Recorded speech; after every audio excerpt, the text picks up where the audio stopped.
Okay, so hello everyone. Can everybody see the screen? Yes. Thank you. So thank you for the kind invitation to WFNS Young Neurosurgeons Conference. My name is Mirza Pojskic. I'm a consultant neurosurgeon from University Hospital Marburg in Germany. And I will talk today on artificial intelligence and robotics in spine surgery. So when we talk about artificial intelligence, we have its role in perioperative AI for imaging, planning, and prediction, in intraoperative navigation, robotics. I will go shortly through evidence on accuracy and outcomes, and shortly through what's next, safety regulation and autonomy. There is a whole new field of neurosurgery called computational neurosurgery. It uses computational modeling and artificial intelligence, where it's used to improve diagnosis, treatment, and prognosis of patients affected by neurosurgical diseases. And these are its different parts, from artificial intelligence, deep learning, fractal-based neurosurgery, graph theories, computer vision, Bayesian neural networks, AI in brain tumors, and virtually in every part of neurosurgery, application and integration of radiomics, radiation neuro-oncology, computing, and the brain connectome concept. And the first conference of this new field of neurosurgery is going to take place in Sydney in February. And for all freaks of AI and robotics, there is also a very good meeting in Paderborn in Germany in November this year. So where does the AI fit in the spine pathway? Pre-operatively in automated imaging and segmentation, CT and MRI landmarking, screw trajectory planning. I'm going to show it on the example of our robotic arm. Patient-reported outcomes measures, based risk stratification, shared decision-making, intraoperative AI-assisted navigation, computer vision tracking. And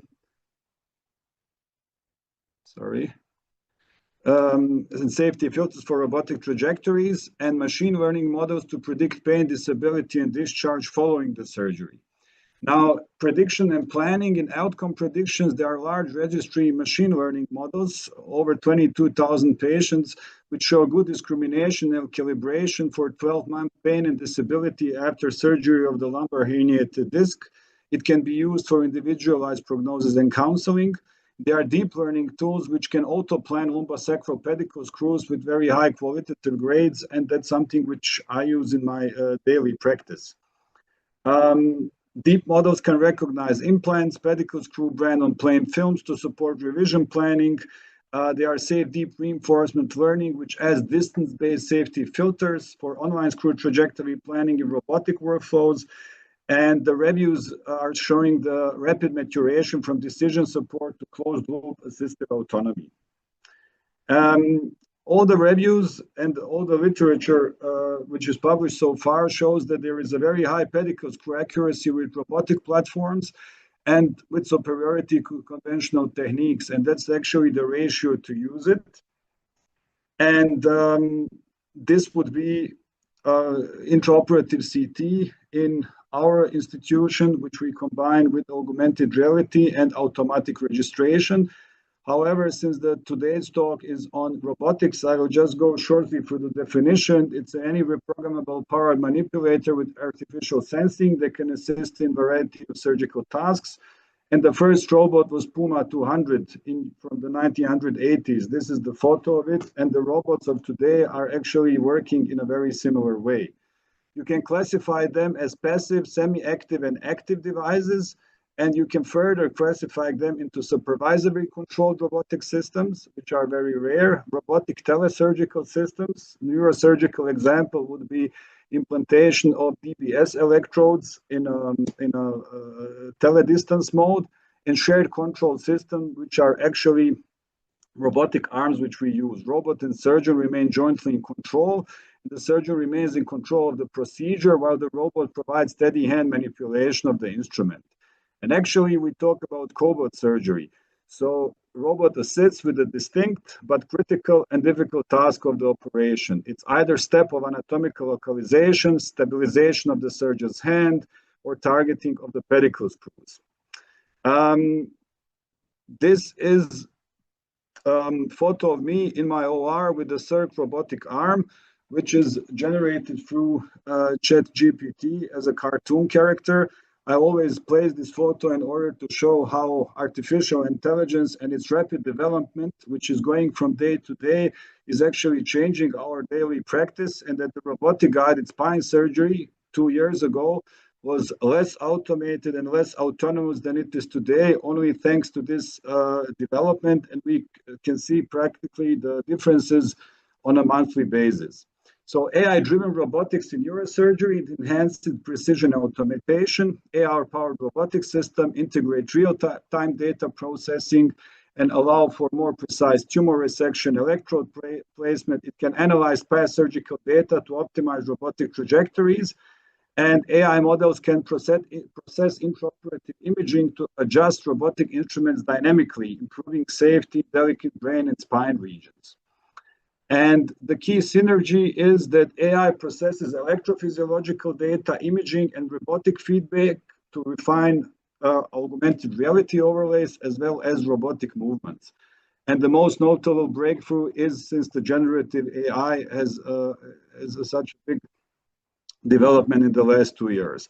However, currently robotics is used only for assisted pedicle screw placement or placement of K-wires. However, there are first reports on automatic or semi-automatic robotic laminectomies. There are a lot of robotic systems which are in use, and Pro is high pedicle screw placement accuracy, 97 to 99%, which decreases revision rate, complication rate, and it's applicable with ORM and intraoperative CT.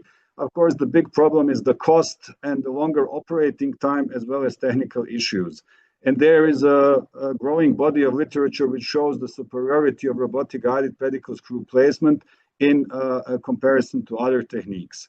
We have an age of active robots for pedicle screw placements. These are the 3 publications from our department since we have initiated the robotic-guided spine surgery with BrainLab Circ robotic arm in year 2021. They're all open access papers, so everyone who has an interest can check it out. And this is our intraoperative setting with intraoperative CT and robotic arm, and these are the workflow steps. Preoperative imaging, according to which we plant the screws, then intraoperative imaging with automatic registration. We fuse intra and postoperative imaging. We robotic assisted implant the K-wires, and then fluoroscopy assisted insert the pedicle screws. These are the photos from the OR and the placement of the reference array, the fusion of the images, and then the implantation of the K-wire. You bring the active, the head of the robotic arm to the trajectory of the entry point. It aligns automatically to the pre-planned screw trajectory. You place the K-wire, and then after that, the pedicle screw. Now, we have AI models which can automatically plant the screws, the pedicles, and the trajectories. And all of that can be seen in our open access publications and operative videos on the links which I have shared. Thank you very much.